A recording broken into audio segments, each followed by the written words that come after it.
Boa noite, gente. Dando continuidade ao nosso Serene 2020. Estamos agora na sala 1, a sala virtual 1 do turno noturno, com o tema Energias Renováveis e Eficiência Energética.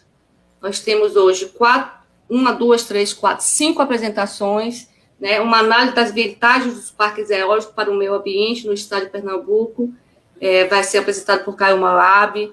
Tecnologias e parâmetros ambientais para a escolha de uma placa geradora de energia solar fotovoltaica, de Patrícia Fagundes Góes.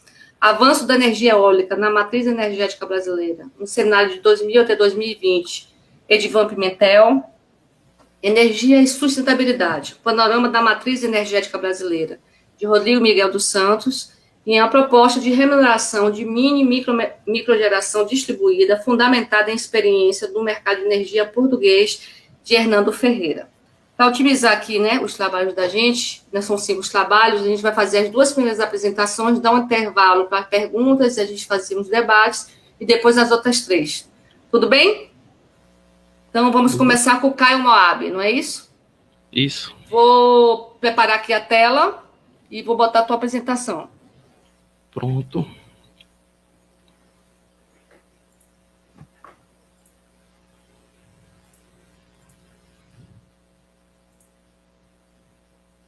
É com você, Caio. Bota no modo apresentação. Pronto. Tá aparecendo? Tá sim. Posso começar? Qualquer coisa eu te falo por aqui, tá? Okay. A gente combinou 20 minutos, não foi? De apresentação? Isso. Beleza. Isso. Pronto. O trabalho tem o tema uma análise das vantagens dos parques eólicos para o meio ambiente do estado de Pernambuco. Esse estudo foi desenvolvido quando eu estava no 2º período da graduação de Física. A gente tem uma disciplina chamada de Física e Meio Ambiente, e muito do que discutia lá era sobre essa questão das energias renováveis. Aí isso me motivou a fazer esse estudo. Eu busquei dados nos documentos disponibilizados no site da Casa dos Ventos, que é a empresa responsável por construir os parques eólicos aqui em Pernambuco, e também eu pesquisei em alguns artigos e dissertações que falavam sobre essa temática de energias renováveis no tocante da energia eólica. Então, o primeiro registro histórico da utilização da energia eólica aconteceu por volta de 200 anos antes de Cristo na Pérsia, com finalidade de bombeamento de água e para moer grãos. Aqui embaixo a gente tem uma foto ilustrando como era esse moinho. Só que há indícios de que na China, 2000 anos antes de Cristo, eram usados cataventos para irrigar as plantações. Na Babilônia, em 1700, também há indícios de que também eram usados. Não tem comprovação, só apenas os indícios. Em 1888, no estado de Ohio, Charles Francis Bush, um industrial, teve a ideia de usar os cataventos para geração de energia elétrica. O catavento fornecia 12 kW em corrente contínua para carregar baterias. O diâmetro do rotor desse catavento tinha 17 metros e ficou em funcionamento por 20 anos. Aqui a gente tem uma foto de um catavento primordial, um catavento antigo, que foi usado lá para os anos 1990. E aqui do outro lado a gente tem um catavento moderno. Então a gente vê que o salto tecnológico foi grande. Já essa turbina eólica é uma turbina moderna. Aqui essa foto ilustra as partes que compõem essa turbina. A gente tem as pás, o rotor, a nacelles, caixa de transmissão, gerador e torre. E nós temos também o anemômetro. Cada uma dessas partes é responsável por fazer alguma função para poder gerar essa energia eólica. As pás são em geral fabricadas de fibra de vidro ou de carbono e são responsáveis por interceptar os ventos, enviando a sua energia mecânica para o rotor, que é responsável pela movimentação circular e com um sistema capaz de controlar a sua rotação ou até mesmo a movimentação das pás. ela pode parar e pode aumentar a movimentação das pás. As torres são responsáveis pela sustentação de toda a estrutura física, fabricada em aço muito resistente e montada em base de concreto, já que as nacelles que ficam suspensas pelas torres podem atingir até uma massa de 72 toneladas e são feitas de fibra de vidro. Na parte interna das nacelles temos as caixas de transmissão, com componentes elétricos que têm como principal função o controle das variações das velocidades dos ventos, assim transformando a energia cinética dos ventos em energia elétrica. E por fim a gente tem ali no finalzinho o anemômetro, que mede a velocidade dos ventos. Por falar em velocidade dos ventos, aqui a gente tem essa foto que foi tirada pelo lápis, e ela mostra exatamente isso, a nossa região do Nordeste e a velocidade dos ventos em cada um dos estados. Então, tem alguns pontos aqui que a gente pode destacar. Em Pernambuco, logo aqui nessa pontinha, a gente tem um vento que chega até 29 km por hora. A unidade de medida aqui é em km por hora. Já no Ceará, aqui mais em cima, a gente tem ventos de 40 km por hora. E na Bahia, chega a 43 km por hora. Então, a gente pode notar que os ventos do Nordeste são privilegiados.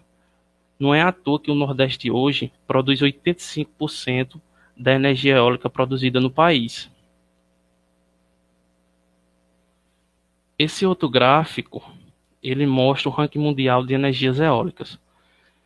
Em primeiro lugar está a China, com 211,3 gigawatts. Em segundo, os Estados Unidos, com 96,6. Em terceiro, a Alemanha, com 59,5. Em quarto, a Índia, com 35,1. Em quinto, a Espanha, com 23. Em sexto, o Reino Unido, com 20,9. Em sétimo, a França, com 15,3. Em oitavo, está o Brasil, com 14,17. E em nono está o Canadá, com 12,8. O Brasil está em oitavo. Isso não quer dizer que seja ruim. O Brasil vem numa crescente no que se refere à energia eólica. E só de ter passado o Canadá, isso já é uma vitória. Agora, se a gente observar a disparidade que é da China para o Brasil, a gente ainda está muito longe da China. Mas com certeza o Brasil logo vai passar a França, provavelmente o Reino Unido, a Espanha, e fica ali entre os cinco países referência na produção de energia eólica. Aqui a gente tem esse outro quadro que mostra o ranking nacional de energia eólica. No que se refere ao estudo, a gente veio observar Pernambuco. Pernambuco está em sexto colocado. Em primeiro está a Bahia, com 1.611 megawatts médio a geração. Isso aqui foi registrado no primeiro semestre de 2019. Em segundo, a gente tem o Rio Grande do Norte. Terceiro, o Piauí. Em quarto, o Rio Grande do Sul. Em quinto, o Ceará.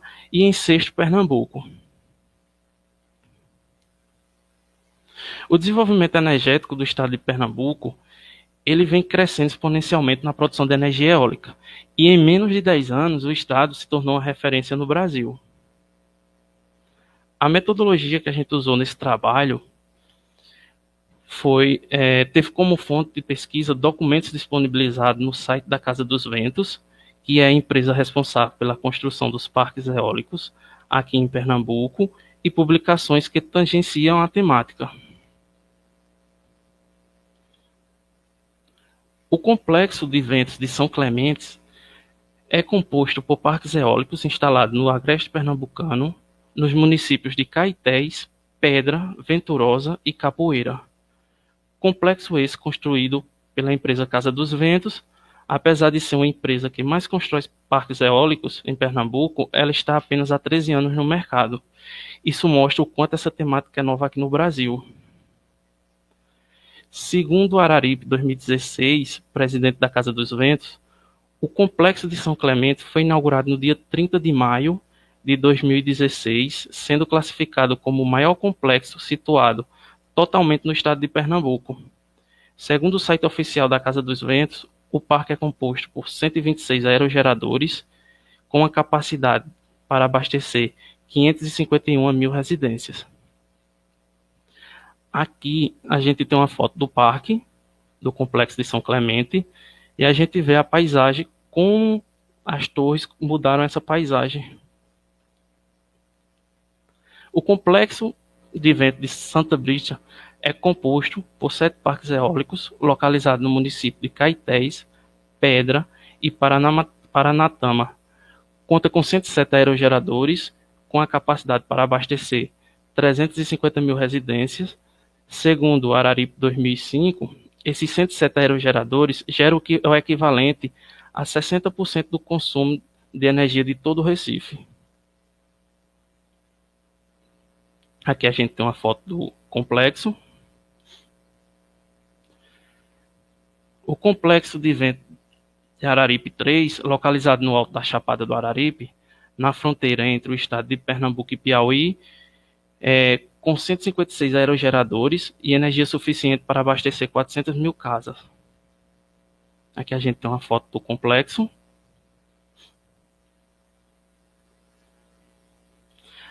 As vantagens dos parques de energias eólicas em Pernambuco tem como sua principal fonte o vento, e o vento é inesgotável, sem emitir gases que agridem o meio ambiente, os benefícios financeiros aos proprietários das terras cedidas para a locação das torres, a redução do uso de resíduos fósseis, que emitem gases que agravam o aquecimento global. Comparando com outros tipos de energia renováveis, a energia eólica acaba sendo um investimento menor e com um resultado mais efetivo. A manutenção é a cada 6 meses. Os parques eólicos são compatíveis com outros usos do terreno, isto é, o proprietário da terra pode continuar a realizar normalmente a criação de gado e atividades agrícolas. As usinas eólicas não realizam queima de combustível e nem produzem dejetos que possam vir a poluir o ar, o solo ou a água. São excelentes formas de gerar emprego em áreas menos favorecidas e é uma energia válida economicamente, justamente por ser bem mais barata. Não contribui para mudanças climáticas globais, como chuva ácida. Aqui a gente tem 2 fotos que representam isso. Uma criação de gado, dividindo o espaço com as torres eólicas, e do lado direito a gente tem uma plantação, dividindo espaço também com torres eólicas. Então, para os proprietários de terra, isso foi muito bom, porque como essas torres não agridem o meio ambiente, não vai prejudicar na criação de animais, então eles puderam compartilhar o terreno, tanto para a geração de energia eólica, como para a criação e a plantação de cultivos de hortaliças e frutas. O recurso eólico é uma das mais promissoras fontes de energia, é renovável, não produz resíduos ou gases tóxicos e possui baixíssimo impacto ambiental, que pode ser minimizado com tecnologia e engenharia. Esses fatores tornam a energia eólica uma das principais fontes alternativas aos combustíveis fósseis. As eólicas evitaram somente em 2017 a emissão anual de dióxido de carbono na atmosfera, equivalente a cerca de 16 milhões de automóveis. Portanto, torna-se evidente a importância do uso de fontes energéticas de baixíssimo impacto, como eólicas, que comprovadamente estarão ainda sendo usadas por inúmeras gerações e certamente passando por transformações tecnológicas que garantam maior eficiência e maior potência, por exemplo, garantindo o uso da energia às futuras gerações que ainda estão por vir ao planeta. Então eu finalizo a apresentação deixando essa imagem para vocês.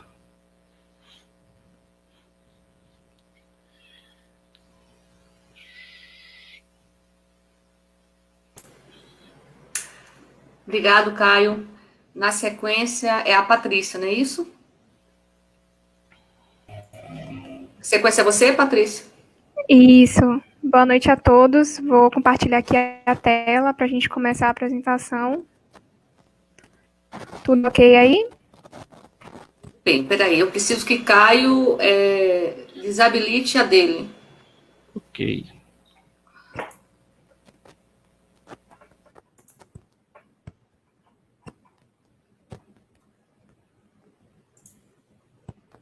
Ops, botei errado. Aqui.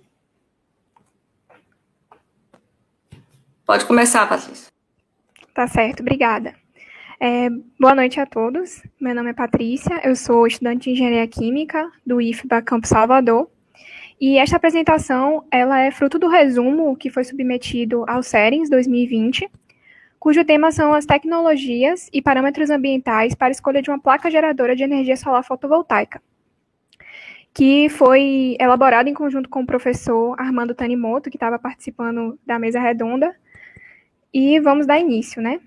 Então, com toda essa questão do aumento das alterações das alterações climáticas, a questão do efeito estufa, aumentou-se a preocupação, então, por estar reduzindo essas fontes que se utilizem de combustíveis fósseis e, ao mesmo tempo, incrementar energia renovável na matriz mundial.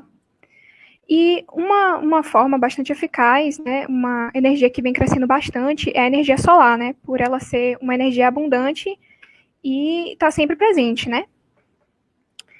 E a energia solar, ela se baseia no efeito fotovoltaico, que é justamente a conversão da energia solar em energia elétrica. E a matéria-prima da produção dos módulos fotovoltaicos são os semicondutores. E esses semicondutores, eles precisam passar por processos produtivos que demandam energia até a obtenção do módulo fotovoltaico, que é a unidade geradora de energia solar fotovoltaica. Só que, como podemos observar aqui na figura 1, a matriz elétrica mundial, atualmente, ela é formada por cerca de 60% de fontes que se utilizam de combustíveis fósseis. Então, são aqueles que, durante o seu processo de combustão, eles acabam gerando gases responsáveis pela diminuição da camada de ozônio, sendo ele o carvão, gás natural ou petróleo. E algumas vezes, a maioria das vezes, na verdade, durante o ciclo de vida da produção dos módulos fotovoltaicos, eles acabam utilizando dessas energias, o que acaba fazendo com que o ciclo de vida dessas placas geradoras, elas não sejam 100% limpas, porque nós sabemos que o processamento de uma usina solar, ela não vai gerar combustíveis fósseis, na sua teoria, porque não utiliza. Só que, como nós veremos anteriormente, o método da análise do ciclo de vida, bastante falado hoje já durante o dia, é que ele deve levar em conta a matriz elétrica da região em que o módulo fotovoltaico ele é produzido. Então, por exemplo, se nós tivermos uma região em que um perfil da matriz elétrica é parecido com o brasileiro, que 64% da energia ela é hidráulica, possivelmente a produção desses módulos fotovoltaicos ela vai ser muito mais limpa. Apesar então da energia solar ela poder gerar gases responsáveis pelo efeito estufa, essa geração ela é mínima perto da produção de outros combustíveis fósseis, como o carvão, o petróleo, e por isso ela é uma energia que vem sendo bastante estudada. Bom, dentre os objetivos dessa apresentação estão em conhecer quais são as principais tecnologias de geração de energia solar fotovoltaica de forma resumida, relacionar quais são os parâmetros ambientais que podem ser usados para escolher uma placa geradora de energia solar com base no método da análise do ciclo de vida, e o método dessa pesquisa ela foi através da seleção de referências bibliográficas que abordassem o tema da geração de energia solar fotovoltaica, bem como os parâmetros ambientais. Isso nós procuramos em bancos de dissertações, artigos e periódicos que estavam disponíveis na web. E a consequente elaboração deste resumo que concatenasse os principais pontos de interesse do tema. Bom, atualmente, as tecnologias de geração, elas são categorizadas, né, em gerações. Na primeira geração, são os wafers de silício. São as tecnologias mais instaladas no mundo justamente por conta da sua disponibilidade de matéria-prima, o silício, e sua abundância, e sua eficiência também. Esses wafers de silício, eles são fabricados a partir do silício, que pode ser monocristalino, policristalino e até mesmo as fitas de silício. A principal diferença entre o monocristalino e o policristalino do ponto de vista da química seria justamente a diferença no arranjo cristalino. Sua eficiência varia de 11% a 19%, a depender das técnicas que foram utilizadas em sua produção. As células de segunda geração são as células de filmes finos, porque elas são produzidas a partir da deposição de pequenas partículas de semicondutores diversos, que podem ser silício amorfo, telureto de cádmio, SIGs, que é cobre, índio, galho e selênio. e sua eficiência dentro dessa geração varia de 4%, chegando a 22,6%, também dependendo do seu processo produtivo. A principal característica dessa geração seria a possibilidade de você estar instalando em superfícies não planas, porque essas células elas são extremamente flexíveis. Então, você pode instalar em telhados, em coberturas de carros, diferente dos wafers de silícios, que eles são quebradiços e rígidos. Na terceira geração, estão todas aquelas tecnologias que estão em fase de desenvolvimento e pesquisa, ou algumas que já estão sendo comercializadas. Temos o exemplo das células orgânicas, que elas foram instaladas aqui no Shopping da Bahia, em Salvador, e que já foram instaladas e já estão em uso, apesar da sua baixa eficiência, né, em torno de 10%. Enfim, mas tem outras tecnologias, como de nanocristais, sensibilizadas por corantes, perovskitas e múltiplas junções. Bom, mesmo se tratando, então, de uma energia renovável, a energia solar, é preciso avaliar quais são os impactos ambientais por ela gerados. Para isso, um método bastante utilizado é através da avaliação do ciclo de vida, a ACV, que avalia o desempenho ambiental de determinado processo ou produto. Então, ele vai observar desde a extração da matéria-prima, o seu processamento, o uso, até a destinação, sua destinação pós-uso, né, o seu fim de vida. Dentro do método de análise do ciclo de vida, existem algumas categorias de impacto, que são utilizadas para fazer essa análise do desempenho ambiental, que podem ser toxicidade humana, potencial de acidificação, de eutrofização, mas por uma questão de disponibilidade de dados e até mesmo adaptação ao produto que nós estamos avaliando, que são os módulos fotovoltaicos, os autores geralmente optam pelo tempo de retorno de energia, a emissão de gases do efeito estufa, emissão de gases poluentes e emissão de metais pesados. O tempo de retorno de energia é justamente o tempo em anos necessário para gerar a mesma quantidade de energia requisitada para obter o sistema fotovoltaico. Então, para as células típicas de silício, geralmente esse tempo é de 2 anos. Então, em 2 anos, teoricamente, ele vai pagar a energia necessária para produzir ele. A emissão de gases do efeito estufa é um outro parâmetro. Ele é medido em tonelada equivalente de gás carbônico. E dentro dele temos o fator GWP, que é o potencial de aquecimento global. No caso do gás carbônico, como ele é um gás equivalente, o seu fator é igual a 1, GWP é igual a 1. Metano, fator 23, óxido de nitrogênio 296, e no caso dos clorofluorcarbonetos, os CFCs e até mesmo os HFCs, esse GWP está variando de 4.600 a 10.600. Isso quer dizer que a mesma quantidade desses gases contribui bem mais para a diminuição da camada de ozônio com relação aos outros gases desse parâmetro. A emissão de gases poluentes, ele vai estar relacionado com os principais gases emitidos durante o ciclo de vida dos módulos fotovoltaicos, principalmente os óxidos de enxofre e óxidos de nitrogênio. E esses óxidos, eles impactam diretamente em outras categorias, que são o potencial de eutrofização e potencial de acidificação. No potencial de eutrofização, por quê? A eutrofização é justamente o acúmulo de óxidos ou de compostos contendo nitrogênio e fósforo. Então, eles fazem com que aumente a biomassa fitoplanctônica sobre a superfície aquática. Então, isso impede com que raios solares eles cheguem a esses organismos subaquáticos que precisam realizar a fotossíntese para sua sobrevivência. No caso da acidificação, nós sabemos que óxidos de enxofre, eles rotineiramente geram a chuva ácida, e isso pode acabar prejudicando o desenvolvimento de flora, fauna, etc. A emissão dos metais pesados dentro do ciclo de vida de módulos fotovoltaicos pode ocorrer, então, de forma direta ou indireta.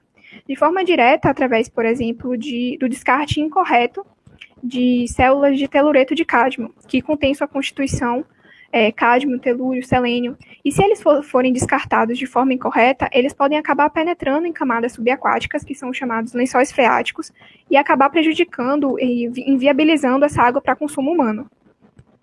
De forma indireta, através da utilização de energias que utilizem recursos fósseis, combustíveis fósseis, porque, por exemplo, usinas a carvão, usinas a óleo, elas geram rotineiramente no seu processo produtivo metais como o níquel e o cádmio. Os autores Fitenax e Kim, eles elaboraram um artigo que foi a base para esse resumo, em que eles descreveram os resultados de uma análise de ciclo de vida para 4 tipos de tecnologias, que são silício monocristalino, as fitas de silício, silício policristalino e as células de filme finos de telureto de cádmio. Então, aqui nós podemos ver que o minério de quartzo ele passa por processos de purificação até a obtenção do silício de grau solar. A partir do silício de grau solar, diferentes processos são tomados para a obtenção dessas tecnologias geradas por silício. O que nós temos que saber aqui, não vamos entrar muito em detalhes sobre o processo produtivo de cada uma dessas células, mas que o silício monocristalino, o processo dele, ele exige muito mais energia e é muito mais complexo do que as outras tecnologias. Depois vem o silício policristalino, as fitas de silício e, por último, as células de filmes finos de telureto de cádmio, que são as que têm um processo de produção mais simples e que demandam menos energia. Bom, aqui estão alguns resultados da análise de ciclo de vida feito por esses autores, e que é importante observar que eles levaram em conta esses parâmetros. Extração, as etapas da extração da matéria-prima até a destinação pós-uso, levar em conta também os componentes adicionais do sistema, que são inversores, baterias, e também levar em conta tanto a produção europeia, a matriz elétrica europeia, tanto a matriz estadunidense. Então, no resultado da emissão de gases do efeito estufa, nós podemos observar que o silício monocristalino foi o que mais emitiu gases responsáveis pela diminuição da camada de ozônio, medida em equivalente de gás carbônico. Isso, portanto, está relacionado com a maior demanda de energia, portanto, maior utilização de recursos fósseis, que, por consequência, geram mais gases poluentes, gases responsáveis pela diminuição da camada de ozônio. Em seguida, por último, na verdade, o que menos gerou gases foram as células de telureto de cádmio. Importante observar aqui que, apesar de próximos, a produção europeia ela acabou gerando menos gases do que a produção estadunidense. Isso está relacionado, então, com, não tenho dados agora, mas que isso é indício de que a matriz elétrica europeia ela dispõe de menos combustíveis fósseis do que a matriz estadunidense. A mesma lógica ela pode ser aplicada ao tempo de retorno de energia. Se demanda mais energia, no caso do silício monocristalino, então, maior o tempo que ele vai ter que estar gerando energia para compensar esse gasto energético. Importante observar também que, com a reciclagem da pasta de corte, né, que é um fluido utilizado para cortar os wafers, que são obtidos primeiro em forma de lingotes, depois são cortados para a obtenção das bolachas, que essa reciclagem ela consegue recuperar de 80% a 90% do carboneto de silício e do polietileno-glicol. Isso faz com que reduza cerca de 10% o tempo de retorno de energia. Bom, no caso da emissão de gases poluentes, são óxidos de nitrogênio e óxidos de enxofre, tanto o silício multicristalino, policristalino como o monocristalino, eles apresentaram um patamar semelhante. Isso pode estar relacionado com uma emissão em etapas comuns a ambos os processos. Então, foram os que mais emitiram, no caso, o monocristalino um pouco acima, e, mais uma vez, o telureto de cádmio emitiu menos. Na emissão de metais pesados, nós temos um resultado que a gente poderia falar peculiar. Por quê? As células de telureto de cádmio foram as que menos emitiram metais pesados, mas, ao mesmo tempo, são as que mais utilizam, que são os que utilizam, na verdade, em sua constituição, metais pesados, que são cádmio, telúrio, selênio, e foram que menos emitiram, ao contrário das células de monocristalino. E o que a gente pode tirar disso? Essa emissão está ocorrendo de forma indireta.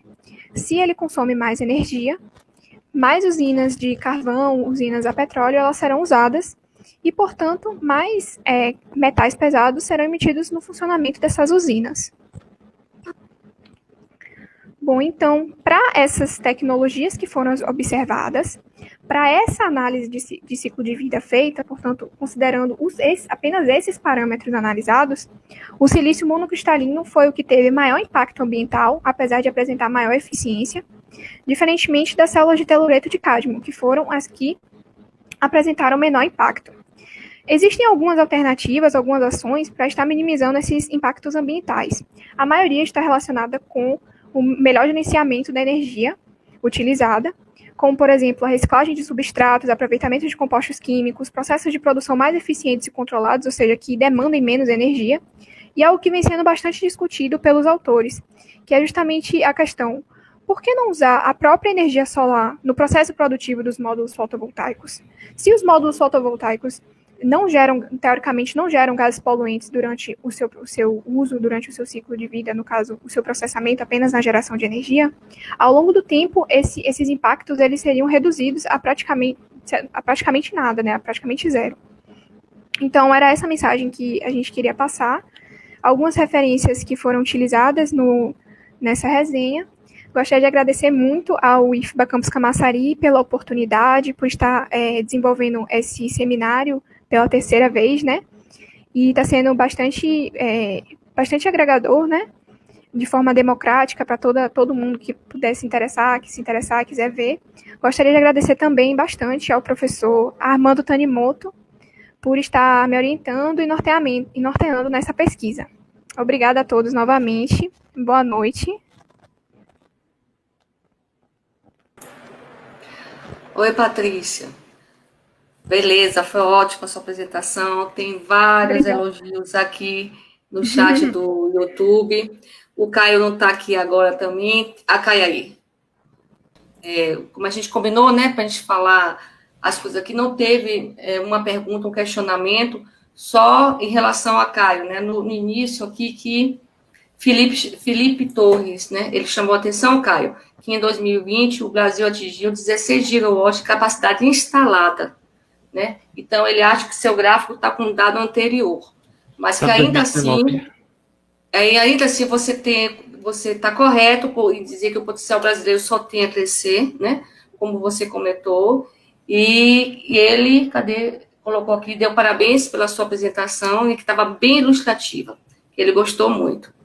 E Patrícia, a Ângela Lima, né, que parabenizou, né, você, o professor Armando, obrigada, o grupo de pesquisa de ecologia industrial do campus. A professora Luciene Carvalho é a professora de química do campus Camaçari.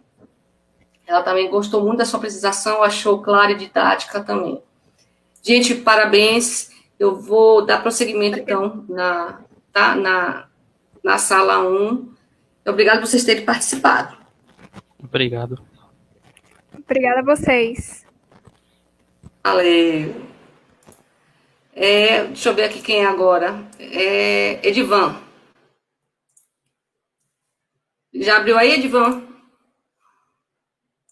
Olá. Boa noite, tudo bem?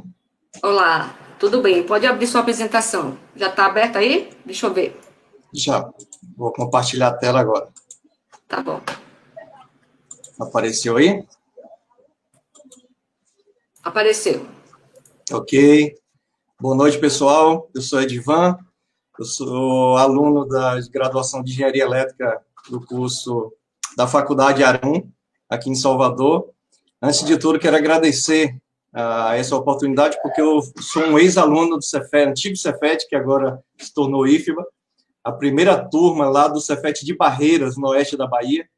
E eu sou formado lá em técnica eletromecânica e, com certeza, para mim é uma honra muito grande participar desse seminário, que é uma instituição qual me formou, e tudo que eu tenho, que eu sou, devo muito a formação que eu tive por esses profissionais, por essa instituição, tá certo?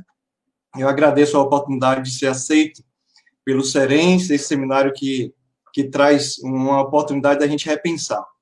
Então, o meu trabalho que eu vou apresentar para vocês hoje é a evolução da energia eólica na matriz energética brasileira, no cenário de 2000 a 2020. Ele foi um trabalho apresentado como um trabalho de conclusão de curso, foi premiado como também um melhor TCC do curso de Engenharia Elétrica desse semestre, e eu fiz em parceria com Eliésio Dias Moreira e foi orientado pelo mestre e professor Levi Góes de Queiroz. A estrutura que nós iremos apresentar aqui é essa: a contextualização, problemas, objetivos, metodologia, a estrutura e considerações finais. A contextualização desse trabalho é que ele traz o desenvolvimento sustentável, o desenvolvimento de políticas públicas. Ele tem como objetivo também, dentro dessa contextualização do trabalho, a crise energética que nós vivemos.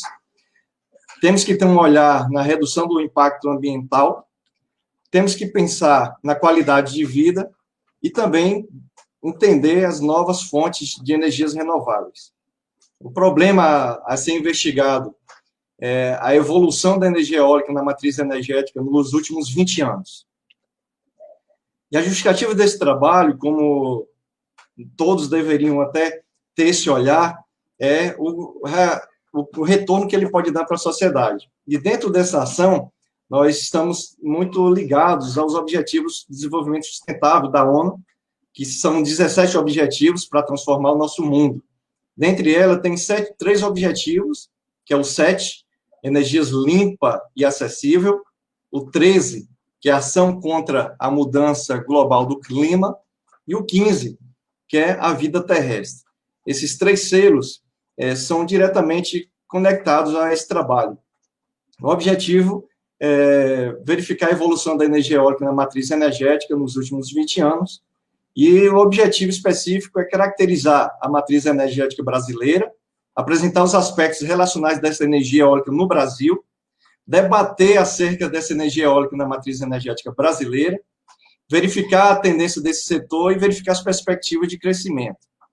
A metodologia desse trabalho é uma pesquisa bibliográfica, então tivemos que fazer bastante leitura e trazer várias referências.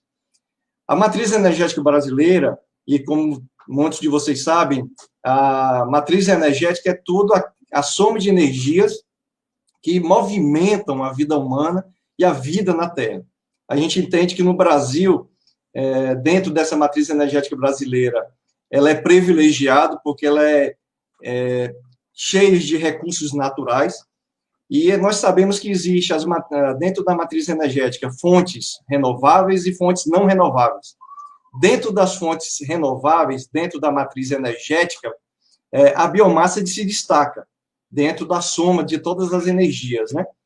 Mas dentro da geração de eletricidade, a gente pensou em abranger a energia eólica, para dentro desse processo de geração de energia elétrica através de uma fonte renovável, e a energia eólica tem um grande potencial, como nós até vimos anteriormente aí com um colega. Dentro do funcionamento da energia eólica, na história dele, temos alguns testes. Tem as turbinas eólicas de eixo vertical, que foram testadas, mas ela tem uma questão que ocupa muito espaço, você tem que ter uma estrutura maior para que ela seja mais funcional. Nessa estrutura, se nós recorremos ao passado, aqueles velhos moinhos de vento inspirou isso. Então, tem de múltiplas pás, de 5 pás, 3 pás, 2 pás e 1 pá. Dentro desse conjunto, a de 3 pás se destacou muito por conta da possibilidade de ter uma torre que abastecesse, que conseguisse transformar a energia cinética e capturar essa energia e transformar e conseguir fazer o giro dessa turbina. Nós podemos ver nesse quadro, nesse gráfico, o crescimento dela, né? No primeiro gráfico aqui, lá em 1980, em 1990, ele produzia lá 75 kW. E no final aqui de 2011, até 7.500 por torre. Logicamente, essa era muito mais usada em offshore. Offshore são torres instaladas em alto mar. No onshore, que é dentro da terra, é muito mais utilizado essa de 3 kW. Essa aqui é a estrutura de uma turbina eólica, né? Nós podemos ver a nacelle e as pás. Nós percebemos também, dentro desse processo de evolução, justamente a característica dela de funcionamento, né? Nós podemos perceber a evolução nas pás, porque a gente consegue ver a aerodinâmica na produção dela. Nós conseguimos agora, com giros, através de sensores do vento, fazer a movimentação dessas pás, inclusive da própria nacelle. Então, a gente consegue captar mais o vento e absorver mais e produzir mais energia, evitando, assim, a sazonalidade dos ventos. E aí tem um termo muito interessante. A gente usa muito, nesse processo do estudo, a safra do vento. É um termo muito usado hoje em dia, porque a gente fala de safras de agricultura, mas dentro do Brasil, a movimentação de vento, ela gerou esse termo, né? Safras de vento. Aqui nós podemos ver só uma funcionação dinâmica do aerogerador, para que vocês entendam aí que a gente gera energia através dessa torre, passa por um comando, né, que faz toda a transformação dessa energia, e aí a gente faz a transmissão. E também nós fazemos a distribuição, que é por meio dessa energia dos cabos, que são favorecidos nessa transmissão. Na energia eólica, essa evolução, ela passa por algumas características históricas que foram importantes, foram marcos importantes, que fez com que hoje a gente pudesse dizer que a energia eólica tem destaque. Lá em 1970, os primeiros estudos do potencial eólico no Brasil. Em 1976 e 1977, esses dados coletados, que eram os dados anenométricos, o estudo dos ventos, encontrou essa potencialidade técnica aqui no Brasil. Com isso, a gente pôde começar a pensar sobre a instalação dessas fontes de energia eólica. Em 1992, foi instalada a primeira turbina eólica lá no arquipélago de Fernando de Noronha. Era uma turbina experimental, mas que começou a gerar esse processo para nós. Em 1990 a 2001, começou os estudos da utilização de torres com altura de 50 a 70 metros, que são torres adequadas para a gente conseguir fazer a coleta do vento, né? E aí volta aquele termo, a safra. Então, a gente pode colher o vento também através de equipamentos adequados. Dentro desse processo, na expansão da energia eólica, foi fundamental os incentivos governamentais. Então, em 1990 a 2001, que foi justamente essa grande expansão histórica da energia eólica, em 2001 foi lançado o Proeólica. Era um processo que nasceu justamente por um processo da crise energética que nós vivemos, né? E foi necessário expandir e descobrir novas fontes de geração de energia elétrica. Então, a Proeólica financiou algumas empresas para que pudesse fazer isso. Em 2002, foi gerado o Proinfa, que era um programa de incentivo a fontes alternativas de energia elétrica, não só eólica, mas também um conjunto de outros itens, que foi importante também porque somou recursos para que isso fosse chamasse a atenção de investidores, chamasse a atenção de pessoas que deslumbrassem a potencialidade que já tinha sido descoberta nos estudos anenométricos.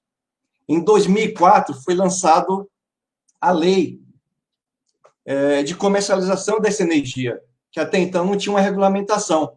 Essa lei possibilitou essa comercialização, ou seja, você agora tem a geração, os incentivos, e agora você pode comercializar. Em 2009 a 2015, aí foi o grande boom da energia eólica, foram os grandes leilões, justamente para contratar o que nós chegamos agora em 2020. Vejam só essa história.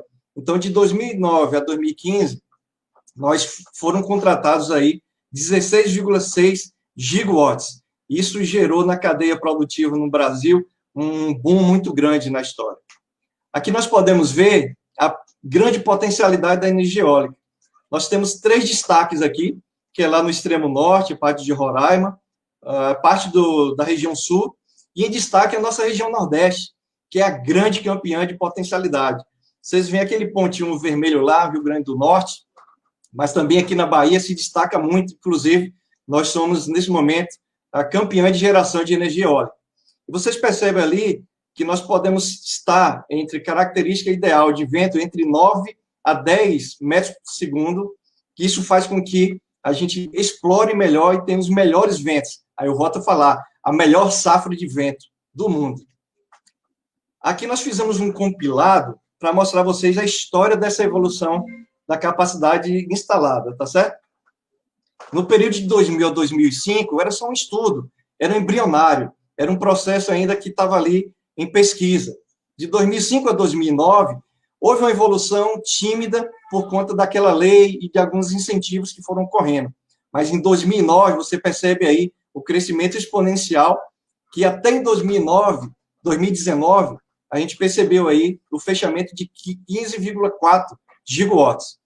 Como nós fechamos aqui, ainda está em andamento o ano 2020, mas já foi fechado no dia 15 do 6, no dia do vento, o fechamento de 16 gigawatts. Isso foi maravilhoso para o nosso Brasil. Isso fez com que, dentro da energia eólica, dentro da matriz elétrica brasileira, passasse a ser a segunda fonte de geração no Brasil. Antes era a biomassa. A energia eólica ultrapassou a biomassa e hoje a energia eólica produz é a segunda maior fonte de energia elétrica no nosso país. Dentro desse debate, a energia eólica começou a trazer segurança energética, porque agora nós temos um grande potencial. Ele soma na matriz elétrica como uma matriz complementar para essa energia, gera competitividade, e para isso fez com que a eficiência técnica, a eficiência econômica fosse suprida. Isso forçou o mercado, forçou os profissionais a estudarem, abriu-se um mercado e, com isso, trouxe investimento do setor privado, incentivou a participação dele na exploração da energia eólica no país. Aqui nós podemos perceber uma evolução de 2000 a 2018 nas energias renováveis, e aqui, dentro do estudo, nós tivemos que somar, porque até então é uma energia que ainda era assustadora, não se separava ela, então ela está junto com outras renováveis. Então ela passou de 2% para quase 6% de exploração. E vocês percebem que no petróleo, né, as energias não renováveis têm um espaço muito grande de redução. A gente precisa reduzir justamente por causa do efeito estufa que a exploração dessa energia, dessa fonte de energia, causa no planeta. Então, quanto menor a possibilidade de utilizar o petróleo, por exemplo, melhor a gente pode usar a energia eólica, que é um grande potencial, como vocês viram. E a energia eólica, a geração dela, ela está muito próxima do custo de gerar energia hidrelétrica.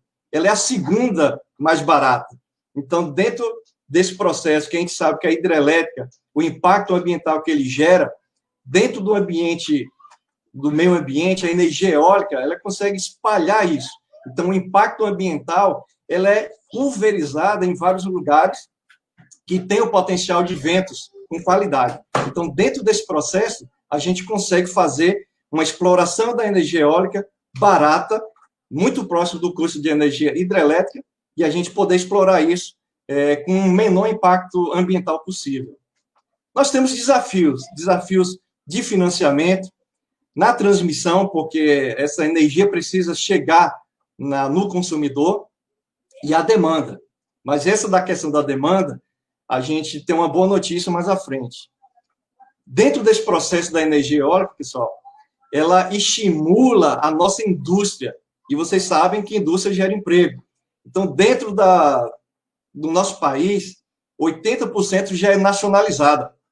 Nós já percebemos aí as grandes indústrias que têm uma capacidade produtiva de 4 gigawatts por ano, que gera o aerogerador, as pás, as torres, e a gente percebe aí que mais de 1.000 fornecedores para peças e componentes. A gente está falando aí de benefício direto para a população. A energia eólica tem uma contribuição direta, tecnicamente. E não sei se vocês sabiam, 80%, neste momento 86% da energia eólica é produzida aqui no nosso Nordeste. A gente sabe que dentro do IDH no nosso país, a região Nordeste é muito fraca nesse sentido, então isso contribui diretamente. Nós saímos em 2012, 15º lugar para o 7º lugar em geração de energia eólica. Dentro da capacidade instalada, Rio Grande do Norte era campeã, né? E a Bahia, nossa Bahia, em 2º lugar. Nós temos a capacidade da indústria de 16 gigawatts, 637 parques eólicos, 7.738 aerogeradores distribuídos nos 12 estados. Mas também algo que chama muita atenção, para mim principalmente, que é a contribuição social que a energia eólica traz para o Brasil. Nós podemos dizer que nós podemos atender 28,8 milhões de pessoas com energia eólica. O Brasil pode chegar até 2024 em 24,2 gigawatts de potência. Nós temos essa capacidade. A energia eólica, a exploração da energia eólica gera renda e melhoria para as pessoas, porque eles arrendam a sua terra, uma pequena parte da sua terra, eles continuam produzindo, criando o seu gado, fazendo a sua plantação familiar, mas ele recebe um dinheiro até arrendado aquele espaço. Então, isso é fantástico, é uma renda a mais para as pessoas, e isso de forma espalhada. A gente ajuda na questão da emissão, na diminuição da emissão do CO2, a gente fortalece e obriga uma melhoria da capacidade de mão de obra, isso atrai novas escolas, gera possibilidades e oportunidades para as pessoas estudarem, né? Ele tem um custo-benefício muito interessante por conta da energia eólica ser muito próximo da energia hidrelétrica, e a gente atende essas características que foi o objetivo do nosso trabalho, atender aqueles 3 selos lá da ONU, né, do crescimento sustentável. Uma coisa importante, a cada megawatt gerado através da energia eólica, nós geramos, desculpe, 15 postos de trabalho. A cada megawatt, isso é fantástico, dentro de toda a sua exploração e aplicação. Nós reduzimos aí em CO2 22,9 milhões de toneladas de CO2, contribuindo diretamente, né?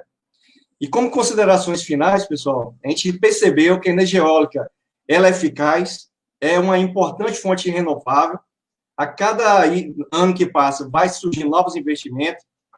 Essa crise que nós vivemos em 2001 abriu esses caminhos para que a gente não viva esse momento, nós temos essa segurança.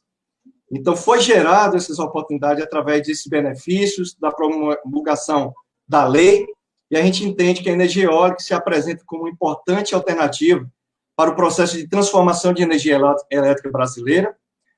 O desenvolvimento tecnológico ocorrido nas últimas décadas atraíram investidores para o setor.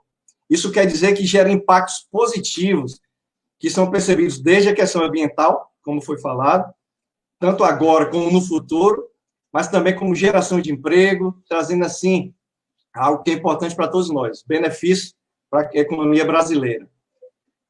Como desafio, nós temos vários lugares que têm um alto consumo de energia e que, quem sabe, a gente pode explorar a energia eólica nesses lugares para contribuir com a segurança energética, como, por exemplo, em São Paulo, que consome 238 mil gigawatts-hora. Quem sabe a gente entra aí com energia eólica para contribuir. Nós tivemos a oportunidade de começar com a Elbia Ganum. Ela é vice-presidente do Conselho Mundial de Energia Eólica e presidente da Beólica. Ela empolga no sentido da energia eólica, justamente porque ela percebeu o potencial e o grande benefício social que traz para as pessoas. Desculpe.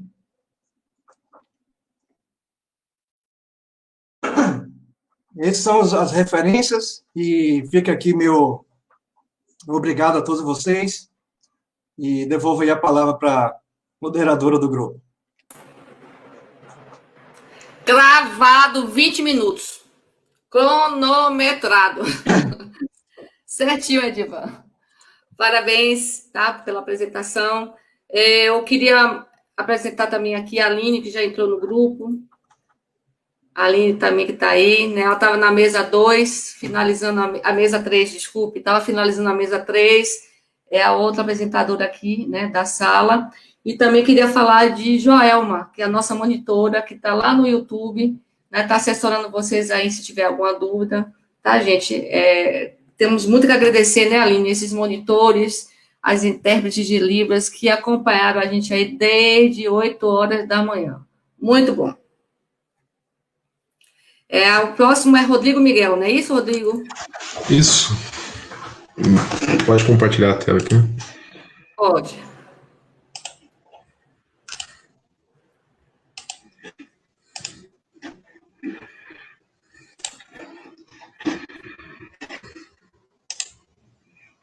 Posso começar, professor? Pode sim, já está na tela. Então, o meu trabalho é sobre energia e sustentabilidade, apresentando um panorama da matriz energética brasileira. Eu sou engenheiro eletricista, e mestrando no programa de pós-graduação de Gestão e Desenvolvimento Regional da Universidade de Taubaté. Tenho como orientadora a doutora Marilza e como professora da disciplina em que eu desenvolvi esse trabalho, a professora Mônica Carniello. Então, para apresentar esse trabalho, eu vou seguir a seguinte estrutura: então, introdução, revisão de literatura, método e resultados de discussão.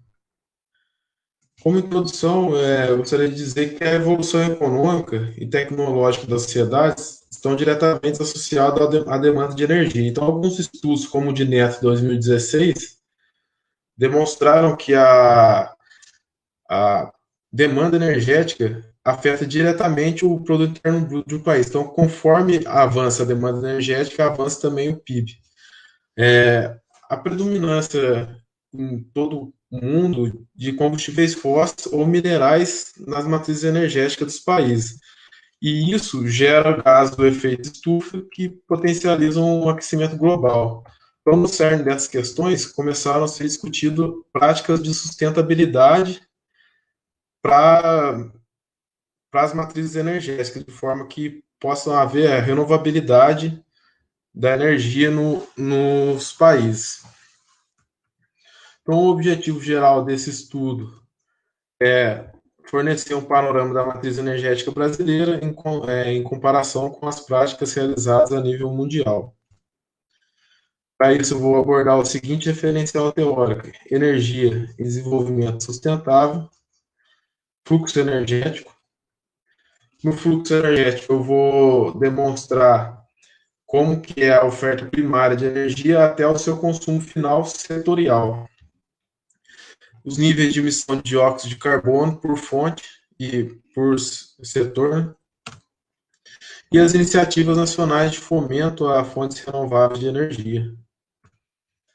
Então, a dependência energética do homem moderno é muitas vezes maior do que do homem primitivo. Então, primitivamente, o homem dependia somente da sua energia do vigor físico para alcançar seu alimento, para realmente sobreviver. Hoje, o homem depende de energia para tudo, desde sua locomoção, comunicação, até as funções mais básicas.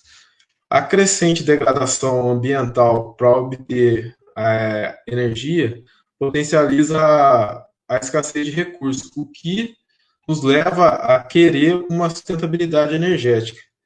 Ao discutir sustentabilidade, segundo Bernstein, a abordagem que deve ter é que a sustentabilidade deve abranger o crescimento e desenvolvimento econômicos com a conservação ambiental. Nisso, acaba por ser definido o que é o desenvolvimento sustentável, que é uma alternativa de longo prazo, em que a utilização de ecossistemas e recursos naturais deve satisfazer as necessidades atuais, sem comprometer as necessidades ou opções de gerações futuras. Então, para poder entender quais são as formas de energia que providenciarão a sustentabilidade, vou definir as formas de energia não renováveis e renováveis. Então, as não renováveis são aquelas encontradas na natureza em grandes quantidades e demoram ciclos de milhões de anos para se formar. Então, são os combustíveis fósseis, como petróleo, gás natural, carvão e urânio, como fonte de energia nuclear. E as energias renováveis já têm a sua formação que se repete em ciclos de tempo relativamente curtos. Então, a energia solar, energia eólica, hidráulica, oceânica, fotovoltaica e de biocombustíveis. Para entender, então, a matriz energética de uma região, é necessário entender como funciona o fluxo energético. Então, o fluxo energético ele é realizado da seguinte forma. Então, a oferta total de energia primária de um país ou uma região ela é calculada a partir da produção interna desse país, reduzindo ou se subtraindo a sua exportação de energia e adicionando o que foi importado de energia. Aí a gente tem a oferta total de energia primária. Então, ali vai estar o petróleo, o gás natural, a energia solar. Então, as fontes brutas ali de energia, sem processamento. Após a redução das perdas do processo de conversão e a conversão propriamente dita, vai ser realizado o consumo final da energia. Então, lá nos setores elétricos. Então, esse consumo final que eu vou abordar no trabalho, ele vai ser setorizado. Então, o setor da indústria usa determinada quantidade de energia, o transporte outra quantidade. Então, essa vai ser a abordagem no capítulo de resultados desse trabalho. Então, qual que é a grande questão de estudar os níveis de emissão de dióxido de carbono? Então, os combustíveis fósseis, que são maioria nas matrizes energéticas, eles são formados por compostos de carbono. Então, quando ocorre essa queima desses combustíveis para se tornar energia, ela não ocorre de maneira completa, então é uma queima incompleta, o que gera a emissão de dióxido de carbono. Esse dióxido de carbono, ele naturalmente é um gás que compõe um efeito estufa, que é um efeito natural da Terra, que impede que a superfície terrestre se resfrie demasiadamente. Então, formado ali por gases como metano, o hexafluoreto de enxofre, o óxido nitroso, eles não deixam os gases que batem na superfície terrestre refletir diretamente para o espaço. Então, mantendo o aquecimento ali da Terra. Quando há a emissão demasiada desses gases, no caso o CO2, eles acabam gerando um aquecimento a mais da Terra, que gera o aquecimento global. Então, o CO2 hoje emitido na Terra pela ação humana representa 2/3 dos gases totais lançados na atmosfera, sendo o principal causador do aquecimento global.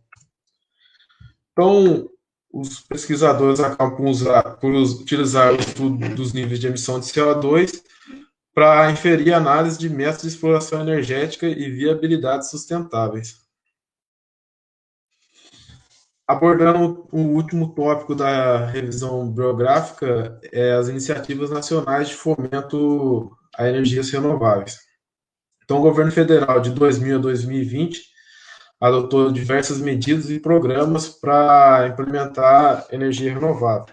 Dentre eles, o Programa de Aceleração ao Crescimento, que abordou diversas áreas de infraestrutura, sendo realizado na área energética 395 empreendimentos. Então, intervenções em usinas eólicas para ampliação dos parques, intervenções em usinas térmicas a biomassa, potencialização da exploração de combustíveis renováveis e infraestrutura social urbana, e levar a eficiência energética também para quem mais precisa, para as áreas mais necessitadas do país. Entre eles, em 2015, o governo federal assinou o Tratado da Assembleia das Nações Unidas, os Cadernos de Objetivo de Desenvolvimento Sustentável, que se consolidou nessa Agenda 2030, transformando o mundo para o desenvolvimento sustentável, onde foram estabelecidos 17 objetivos e 169 metas. E o objetivo que trata do setor energético é o objetivo 7, que é assegurar o acesso confiável, sustentável, moderno e a preço acessível de energia para todos. Então, o governo federal realizou um diagnóstico setorial da eficiência energética e traçou um plano para aprimorar a eficiência energética total no país, que vai ser demonstrado no capítulo de resultados desse trabalho. A metodologia para fazer esse estudo, então, esse estudo ele é classificado como teórico, que realiza uma síntese de conhecimentos. Quanto a procedimentos metodológicos, pesquisa bibliográfica e documental. Quanto à análise e discussão de resultados, foi uma estruturação teórica, gráfica e percentual, que foi obtido pelo Excel 2019. Os dados secundários utilizados são a oferta total de energia primária e o consumo final de energia proveniente da Agência Internacional de Energia. E a análise complementar foi o histórico de políticas públicas de fomento a energias renováveis. A análise de resultados, então, vou abordar a análise do fluxo energético mundial e nacional, a análise dos níveis de emissão de dióxido de carbono e as projeções para o setor de energias renováveis no país. A oferta total de energia primária mundial, como a gente pode observar nesse gráfico, as principais fontes de energia que são disponibilizadas ali para as matrizes energéticas, como a OTE, no caso, né, OTPE, elas são energias não renováveis, energias fósseis. Então, se a gente somar aqui essas energias não renováveis, são o petróleo, o carvão e o gás natural, que despontam aqui nesse gráfico, ao longo de todo esse período que foi estudado, eles representavam em 1990 um percentual de 87%, 87,2% nas matrizes, e em 2017, que são os dados mais atualizados, de 86,1%. Já as energias renováveis tiveram um pequeno incremento, ali de 1,1%, que saltaram de 12,8% em 1990 para 13,9% em 2017. Já a oferta nacional, o panorama é um pouco diferente. O petróleo e os biocombustíveis são os que despontam como a oferta primária mais disponível no país, desde a década de 90. Se a gente observar, apesar de ter sido decrementada essa disponibilidade de fontes renováveis, ela ainda tem grande participação na matriz energética nacional, de 42,8%, já os combustíveis fósseis de 57,2%. Se a gente olhar aqui esse panorama, vai ver que, apesar de essa expansão se deu muito mais para o sentido das energias não renováveis. Por quê? Porque foi o que teve o menor custo para ser implementado no país nesse período. Então, por isso que acabou, com o crescimento do país, como eu disse, e o crescimento da demanda energética, o governo acabou, com suas políticas, adotando a preferência por energias não renováveis nesse período. Abordando aqui agora o consumo final energético no mundo. Então, a gente observa que os 3 setores que mais consomem energia no mundo são a indústria, o transporte e o residencial. E esse panorama não divergiu muito de 1990 até 2017. A gente demonstra aqui nesse gráfico que eles realmente despontam em referência aos outros setores, que são residenciais, são os outros aqui que ficam mais abaixo desse gráfico. Serviços públicos, comerciais. Agora, já a disponibilidade nacional, a gente já vê que o panorama é um pouco diferente, que o setor de indústria e transporte, eles despontam em relação aos outros. Apesar do residencial estar aqui logo em seguida, ele teve um decremento da sua utilização de 1990 para 2017. E o setor de transporte hoje é o que mais realiza o consumo final de energia no país. Tendo em vista que nossos meios de transporte são preferencialmente automotivos, né? E deixa de se utilizar também o transporte coletivo, né? Que poderia ser um fator de redução desse consumo. Então, a partir de 2013, o setor de transporte passou a ser o que mais consumia energia no país. E analisando, então, a emissão de gás carbônico por setor. Se a gente olhar, comparar com o que foi realizado na oferta primária de energia e o consumo final de energia, a gente vai ver que os setores que mais consomem energia são também aqueles que têm mais energia disponível. Se a gente olhar, então, que mais consomem energia são também os que mais geram gás carbônico. Então, aqui o transporte, a indústria, como a gente viu, e a eletricidade e aquecimento, que condensa também os outros setores, só que destinado somente a esse tipo de utilização, que tanto em alto-fornos é destinado somente a esse tipo de energia de utilização. São os que mais emitem o gás carbônico, principalmente pelo uso de carvão e combustíveis fósseis, que é muito empregado na indústria.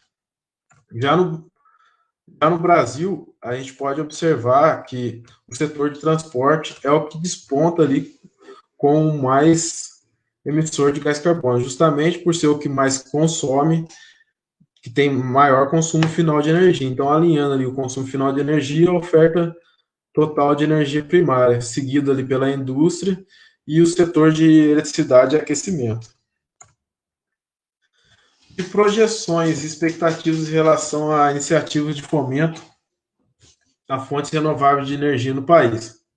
Então, a Agenda 2030, adotada pelo governo, traçou alguns parâmetros a serem alcançados de 2017 a 2027, que almejam a redução final do consumo energético em 7%. Então, para cada setor, foi traçado um parâmetro de economia e com os pontos de intervenção. Então, no setor industrial, almeja adotar inovações tecnológicas no setor de uso da biomassa, né, o bagaço da cana e gás natural, para obter uma eficiência energética, uma economia energética de 5,6%. No setor de transporte, adotar avanços para aumentar, reduzir as perdas energéticas dos motores e mudanças culturais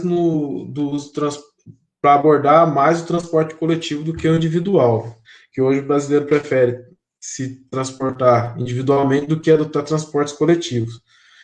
Residencial, então, aumentar a eficiência energética de equipamentos como ar-condicionado, refrigerador, congeladores, iniciativa de substituição de chuveiro elétrico por a gás natural ou solar, para obter uma economia energética de 4%. E no setor de serviços, seja ele privado ou público, a eficiência energética pretende ser melhorada adotando novos equipamentos, tirando os obsoletos de uso. E no setor agropecuário tem uma grande gama de desenvolvimento para inovação e utilização de biocombustíveis, para obter uma economia energética de 6%. Algumas outras iniciativas são o uso de biocombustível para substituição de combustíveis fósseis. Oi. Tem 5 minutos para finalizar. Tá bom. A produção de veículos híbridos com eletricidade, álcool ou gasolina. E Moraes, ele afirma que uma alternativa, como a adoção de práticas renováveis deve haver uma transição, uma das alternativas para reduzir a emissão de CO2 é utilizar o gás natural, que pode substituir outros combustíveis fósseis, que são mais poluentes. Alinhado a isso, Moraes, 2019 mesmo, afirma que a necessidade de incentivos, tanto do mercado e a atualização da regulamentação do Congresso Nacional. Então, algumas articulações políticas devem ser realizadas, porque muitas partes de implementação de energias renováveis não são utilizadas por impasses políticos, tendo a predominância da Petrobras em alguns setores. Então, a desregulamentação ela facilitaria a entrada de capital exterior para a exploração de energias renováveis no país. Como considerações finais, então, para que o diagnóstico ou levantamento da situação energética é fator determinante para o planejamento e adoção de medidas que favoreçam a implementação de práticas sustentáveis de desenvolvimento. É possível inferir que o Brasil, ele, devido ao seu potencial hidrelétrico e outras capacidades, possui um grande potencial que favorece a implementação de energias renováveis, tendo o Estado um papel substancial nesse trajeto, tanto para a desregulamentação como para incentivos fiscais para atrair investimento.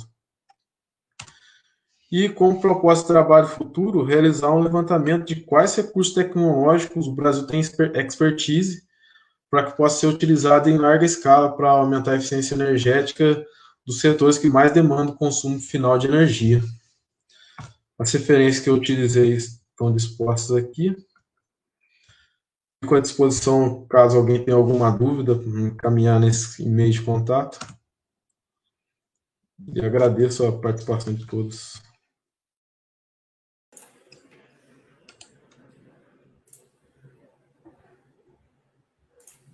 Abre o microfone agora, Aline. Rodrigo, obrigado pela sua apresentação. Rodrigo é de São Paulo, Caio é de Pernambuco, adoro isso, essa diversidade aqui. A Lineker falou um pouquinho, porque aquela hora o microfone estava mudo. Eu não tinha percebido, quando a Elisa me apresentou, que meu microfone estava mudo, né? Então, boa noite a todo mundo, principalmente os palestrantes, né? Os monitores que estão lá no YouTube, todo mundo que está assistindo. Espero que tenha sido bom aproveito até agora, e ainda vamos ter até 22 horas, né? Eu estava numa mesa antes daqui, que inclusive nós fizemos o encerramento do evento, apesar que ainda temos outras salas como essa, né? Então, era só isso aí. Porque depois que eu percebi que a fala não estava saindo, que estava com o microfone desabilitado. É só isso. Teve também vários elogios aqui, mas a gente vai para a apresentação agora de Hernando e a gente depois faz o intervalo, tá bom? Tá bom. Professor Hernando é nosso colega do IFBA Campus Camaçari, também está nessa comissão organizadora que a gente está aí, né, Hernando, trabalhando já há um tempão, e ele também vai apresentar aí, essa apresentação dele é originária do mestrado dele em Energia, que ele fez também junto comigo. Boa tarde, professor. Valeu. Vamos lá. Sua apresentação já está aí? Ué, cadê?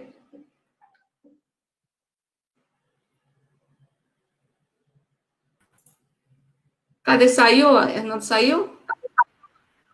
Caiu.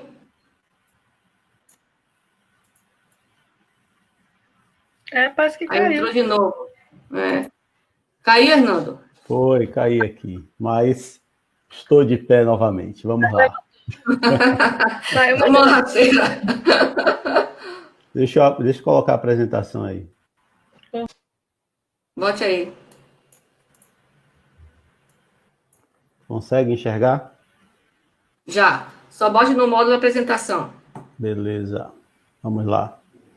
Então, boa noite, gente. É uma satisfação estar apresentando aqui o trabalho que eu desenvolvi na defesa de mestrado, né, que foi uma proposta de remuneração de micro e mini geração distribuída, fundamentada em experiência do mercado de energia português, pela orientação do professor Eudemário. Nós organizamos a apresentação apresentando primeiras motivações, fundamentação teórica, metodologias, materiais e métodos desenvolvidos, resultados e análises, comentários finais. A motivação, né, para esse trabalho está justamente ligada a essa oportunidade que o Brasil tem, né, em relação à geração, aquecimento de água através da fonte solar, né, e carregamento de carro elétrico, né, que são dois incentivos, né, que são desenvolvidos lá no mercado português e que a gente deveria desenvolver aqui.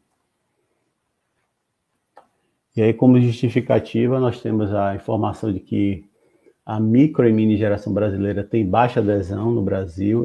Esse dado foi avaliado em 2017, mas eu parei para dar uma avaliada novamente em relação ao grande crescimento do Brasil, que todo mundo comenta, né? Mas a gente sabe que, por conta das suas dimensões continentais, esse crescimento, né, quando comparado com o potencial, ainda é muito pequeno, né? O Brasil gasta, em média, 24% do consumo residencial de eletricidade destinados a aquecimento de água para banho, né? E a política de remuneração da micro e mini geração distribuída portuguesa oferece melhores condições que a brasileira. E aí, para desenvolver o trabalho, nós caracterizamos a mini microgeração, né, portuguesa, fizemos um estudo de toda a legislação, né, adequamos os parâmetros a partir desse estudo, adequamos os parâmetros lá portugueses ao mercado brasileiro e utilizamos os indicadores payback, taxa interna de retorno, valor presente líquido para validar a proposta. E aí vamos falar um pouquinho das características do Brasil primeiro em relação à microgeração, né? Em 2017, as unidades operacionais de micro e mini geração representava 0,2%, né? Em relação às unidades, desculpe, havia, na verdade, 0,02% de adesão de mini micro-usinas operacionais, né? Comparando a mini micro-usina distribuída fotovoltaica, por fonte fotovoltaica, e comparando em relação à potência instalada e número de habitantes, né, a gente percebe aí que o mercado português tem 10 vezes maior, aproximadamente 10 vezes maior que o mercado brasileiro.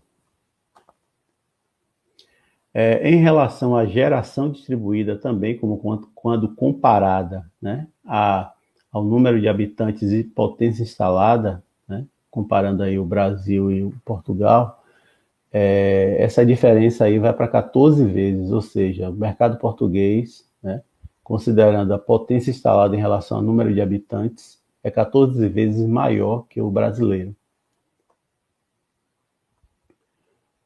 E aí, como a gente identificou essa oportunidade, está diretamente ligada a carro elétrico, né, e a aquecimento solar de água, nós fizemos a avaliação do licenciamento de carros elétricos no Brasil. Em 2017, encontramos que dos aproximadamente 2.240.000, né, mil carros licenciados, apenas 3.296 eram elétricos, né? Em relação à política de incentivo solar para fins de aquecimento de água, as ações são ações governamentais, né, voltadas para leis estaduais e municipais. E não existe nenhuma relação, né, nenhuma relação entre geração distribuída e aquecimento de água ou carregamento de carro elétrico. Em relação à política de remuneração, nós vamos falar aqui de duas, né? A Net Metering, que é um protocolo de intercâmbio de energia, né, onde a energia produzida tem o mesmo valor econômico que a energia consumida, e o FIT, né, que é o Feed-in Tariff, onde o pagamento de energia gerada é determinado por uma tarifa informada por autoridade do governo e por tempo determinado. Há um adicional, né, para essa tarifa em algumas situações, chamado também de prêmio, e cada país tem uma política FIT, né, ou seja, uma política de incentivo a geração distribuída, o pagamento.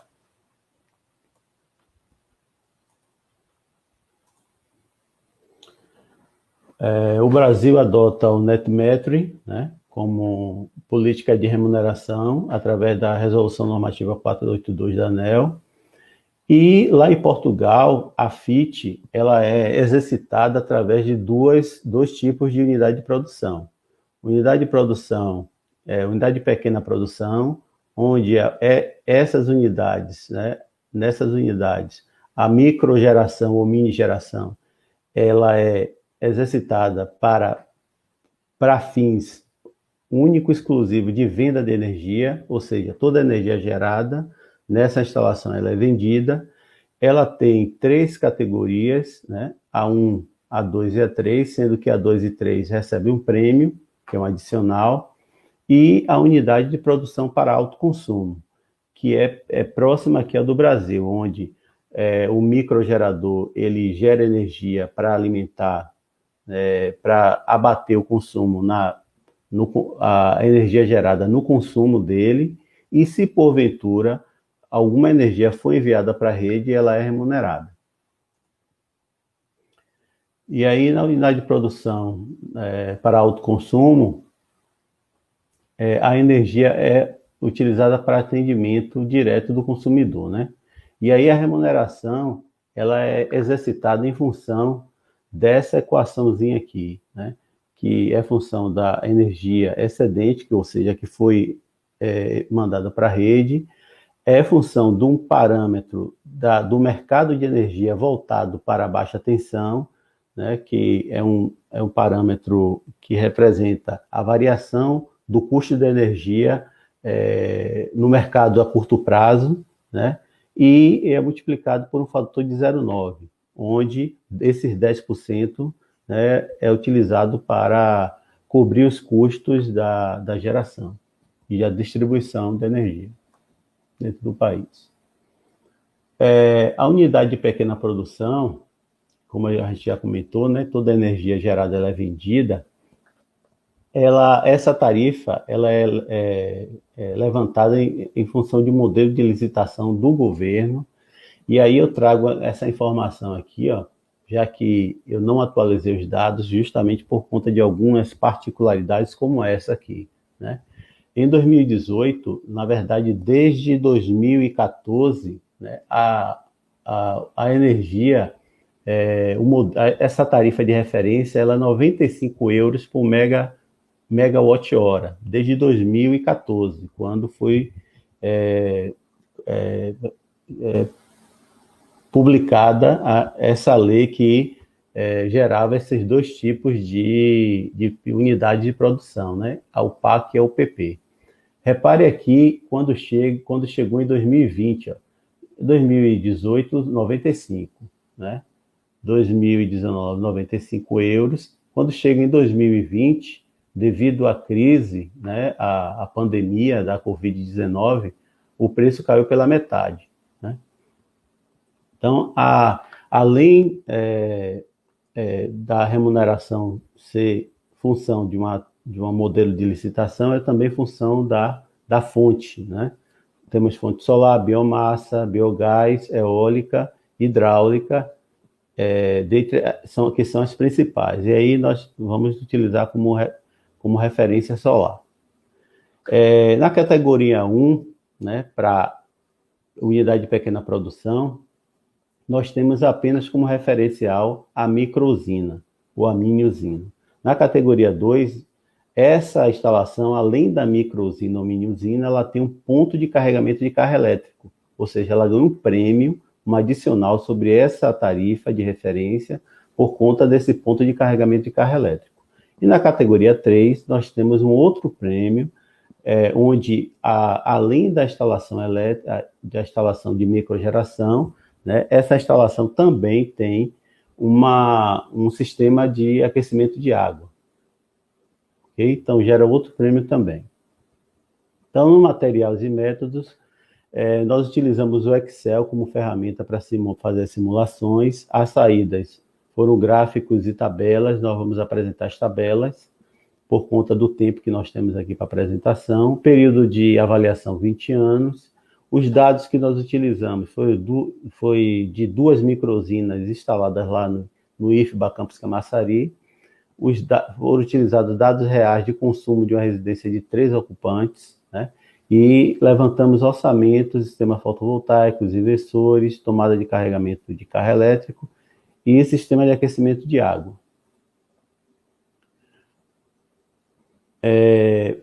Na compatibilização dos parâmetros para a remuneração da UPP, né? Utilizamos aí, percebemos em relação aos dados lá de Portugal, que a tarifa de venda, por ser maior que a tarifa de consumo, nós fizemos uma pesquisa de pelo menos 4 empresas que trabalham com energia elétrica voltada para baixa tensão e levantamos uma relação percentual entre tarifa de venda e tarifa de consumo, né? E aí esse percentual foi utilizado sobre a tarifa de energia brasileira como referência, né, para modular a tarifa de venda. Já para o PAC, nós utilizamos o PLD, né, do Brasil, que é a única referência de variação de energia no tempo, né, no mercado a curto prazo, que se parecia com o dado, né, do mercado de baixa tensão português. O período de avaliação foram 20 anos, né? para a simulação, considerando a vida útil do sistema fotovoltaico, a taxa mensal de compra e venda com atualização em função do cenário, a energia mensal gerada e consumida foi utilizada como parâmetro também, perda natural de 0,8% ao ano para sistemas fotovoltaicos, índice de reajuste como referência foi IPCA, né, de 2008 a 2018.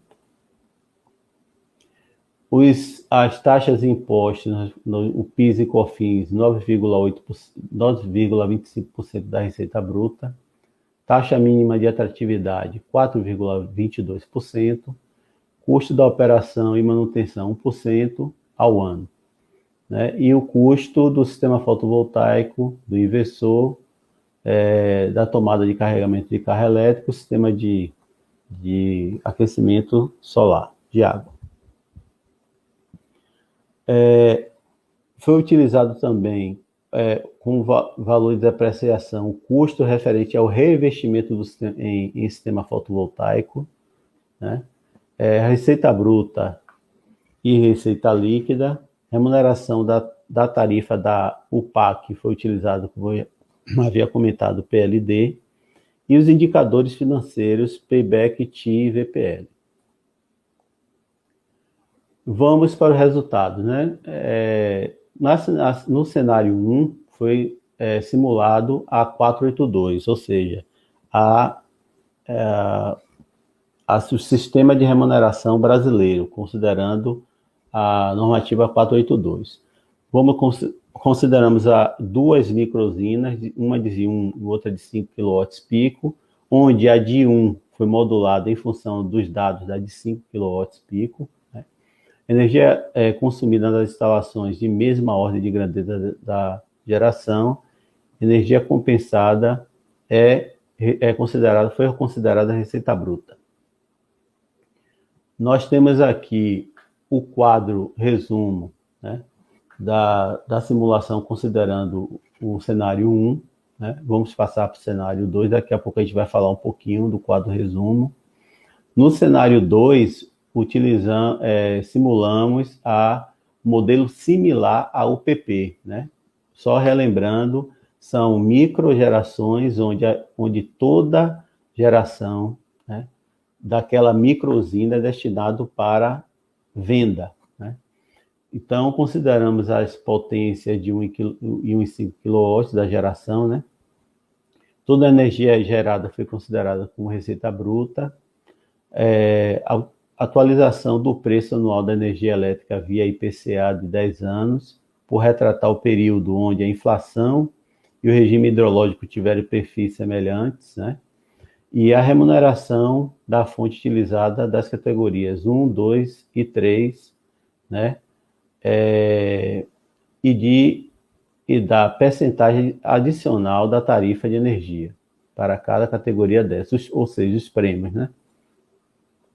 Aqui nós apresentamos o quadro resumo dessa simulação, considerando o cenário 2, né? E vejam que aqui na UPP 2 e 3, aqui não há retorno, né? Não há retorno viável.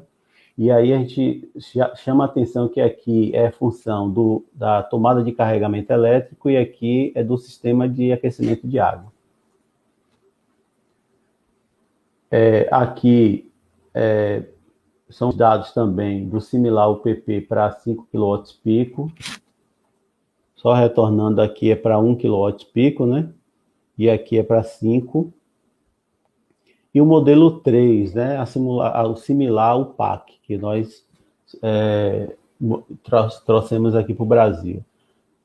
Parâmetro de remuneração modulado pelo PLD do Submercado Nordeste, de 10 anos, né, tendo como base o primeiro valor, multiplicado pela média da tarifa de 12 meses de referência, correspondente à variação da energia no ano, né? Os próximos 10 anos modulados pelos mesmos percentuais dos primeiros 10 anos, tarifa de venda de energia modulada pelo PLD não foi registrada pelo IPCA, porque aqui a gente simulou a variação da bolsa, né, de energia, que é similar lá ao mercado português. A receita bruta, energia enviada para a rede, ou seja, energia não consumida, ou seja, a receita bruta foi em função da energia efetivamente enviada para a rede. Aqui nós temos o quadro resumo da UPAC. Fizemos uma avaliação considerando os dados de alta tensão, mas a gente já previa que não ia, né, ser viável, não seria viável. E aqui nós temos o quadro resumo dos cenários que foram simulados, né, para a potência de 5 kW pico. Aqui o resumo considerando a potência de 1 kW pico. E aí nós chamamos a atenção novamente de que aqui não há retorno justamente por conta do custo da tomada de carro elétrico e do sistema de aquecimento de água. E aí as considerações finais, né, em relação à potência de 5 kW pico, o modelo similar da UPP das categorias 1 a 3 apresentam todos índices superiores à normativa brasileira, ou seja, mesmo a gente adaptando, né, que foi feita uma adaptação desse modelo português para aqui para o Brasil, a gente percebe que o modelo brasileiro, né, precisa ainda de ser melhorado, né? Em relação aos índices do modelo similar ao PAC, são próximos aos modelos da normativa brasileira, né? Já que a UPAC também, ela remunera em função da energia que, porventura, vai para a rede, ou seja, é bem próximo ao PAC, ao modelo brasileiro. Em relação às microusinas de 1 kW pico, o modelo similar ao UPP categoria 1 supera todos os índices da nossa resolução normativa, né, que é a brasileira. Para o modelo similar da UPP 2 e 3, né, tem índices inferiores devido à menor potência instalada, ou seja, a potência instalada também vai influenciar no retorno financeiro. E os índices do modelo similar ao PAC são próximos aos modelos da resolução normativa brasileira. Aqui, eu vou falar um pouquinho, antes de falar deixa eu retornar aqui um pouquinho, dos trabalhos futuros que eu não coloquei aqui, né? Nós não simulamos, não consideramos no nosso trabalho as bandeiras tarifárias, né?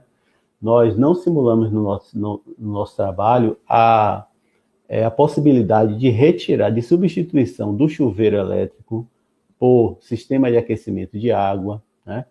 Nós também não simulamos no trabalho o potencial que tem, né, dos carros elétricos entrarem no mercado brasileiro, ok? Então, esses são alguns das possíveis avaliações futuras dentro do trabalho. Nossas referências, né, que foram desenvolvidas lá no final de 2018, e nós agradecemos a atenção de vocês.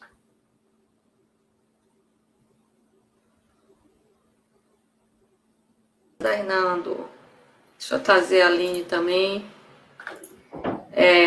Ivan que está aí. Rodrigo está aí? E Caio também, né? Vamos finalizar aqui. Caio. Rodrigo está chegando aí. Aqui, Rodrigo. Não teve as perguntas direto, só tem mais duas aqui que foi mais para Edivan, mas todos os comentários foi parabenizando as apresentações, né? Todas claras, objetivas, temas pertinentes, todos os comentários estão dizendo isso. Com exceção aqui que uma pergunta que foi para Edivan, que foi sobre o benefício social, né? Foi de Ildete Pimentel dos Reis. Sobre o benefício social, essas torres não atrapalham a vida das pessoas que alugam a terra? Então, a possibilidade do pessoal alugar, deu sim. O pessoal que aluga, né, aqui no sertanejo, né, veja só, pela dificuldade até da própria característica geográfica, a gente sabe que a dificuldade de plantação, ele acaba se tornando uma renda extra e, às vezes, se torna até uma renda principal. E para a implantação dessas torres, você não precisa de um grande espaço da terra.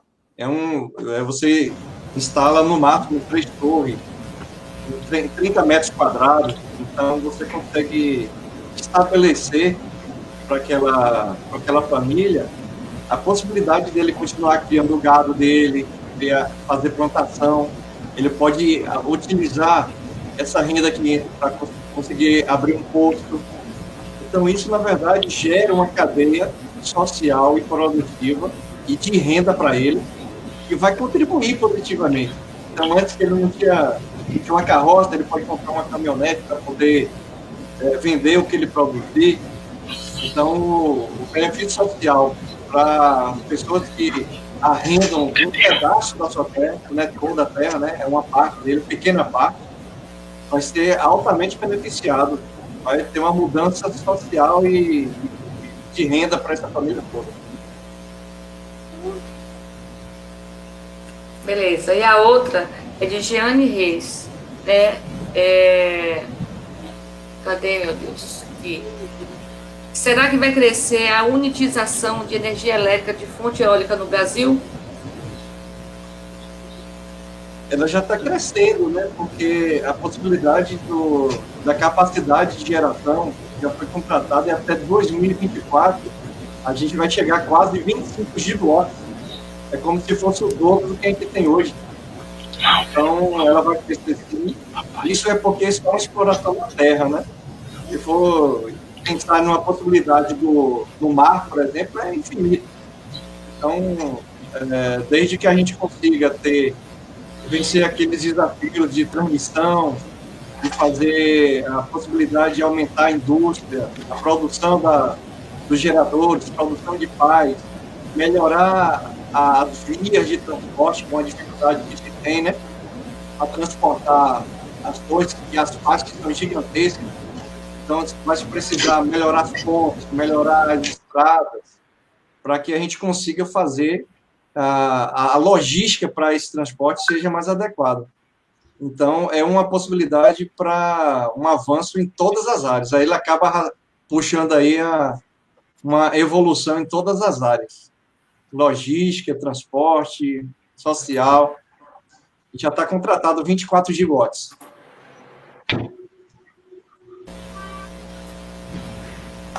Beleza. Que as outras perguntas em relação a certificado, a gente vai disponibilizar por e-mail, tá? Porque a gente tem uma planilha, a gente tem que passar por uma coordenação de extensão que vai verificar a questão dos CPFs, por isso que a gente pediu que vocês preenchessem os formulários aí, mas a gente vai mandar tudinho por e-mail. Aline, você quer passar o videozinho? Qual vídeo? Do encerramento? Encerramento.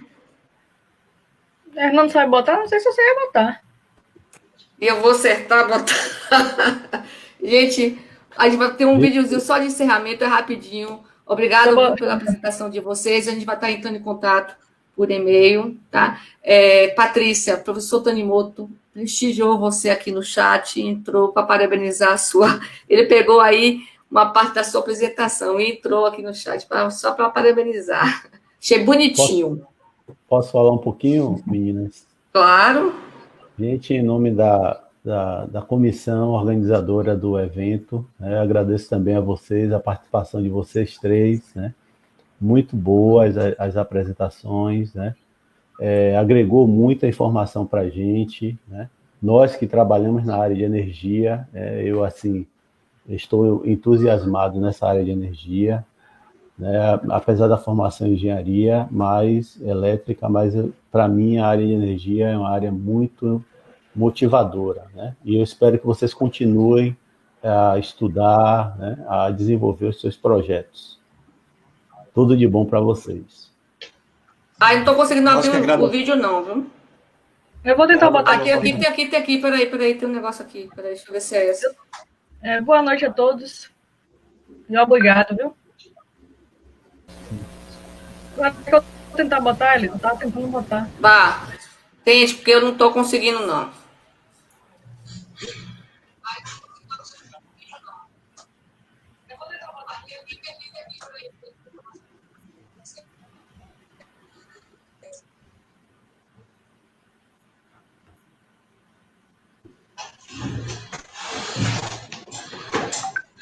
Tá indo aí? Tá aparecendo uma telinha aqui.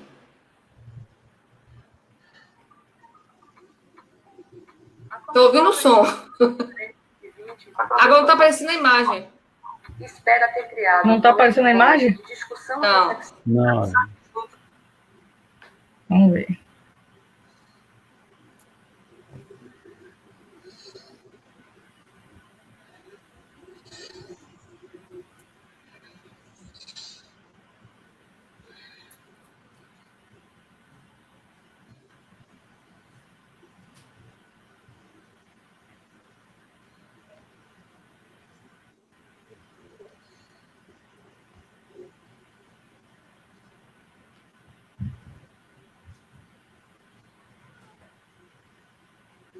Vai não, viu? Sei não qual mistério. Bom, gente, obrigada. Então, Tenho falado com antes. vocês. A gente vai aguardar vocês em 2022, na 4ª edição do Serenço. Beleza? Obrigado. Com certeza. Abraço. Aguardo vocês. Outros resultados, viu? Tudo de bom. Forte abraço. Obrigada. Tudo de bom, Obrigado. muito obrigada. Tchau. Obrigado, gente. Obrigado a todos que estão nos assistindo aí. Tchau, tchau. Tchau.